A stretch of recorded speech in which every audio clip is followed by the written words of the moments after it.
More than 1,000 people have been killed in violence that erupted in Syria on Thursday.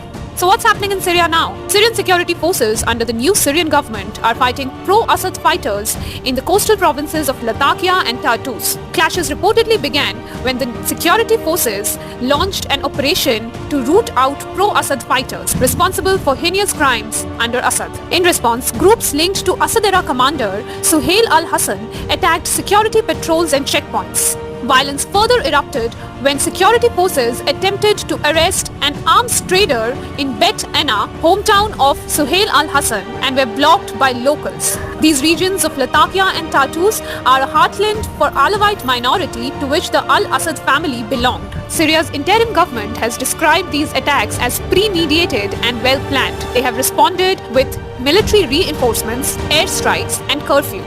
Some reports also claim that security forces have conducted field executions of local Alawite supporters in villages in Latakia. After taking over, Syria's new government urged all the armed groups, including the pro-Assad fighters, to disarm. However, disarmament remained a difficult task because Assad's fighters consisted of decentralized militias supported by localites. It was not a single unified army. Now, the new Syrian government under Ahmed al-Shara, which wants to prove that it can stabilize Syria, faces pro-Assad militias in the northwest, pro-Assad Druze factions in the south, and Kurdish forces in the northeast. It also faces a threat from outside actors, primarily Israel and Russia. Israel wants to increase its territory in southern Syria.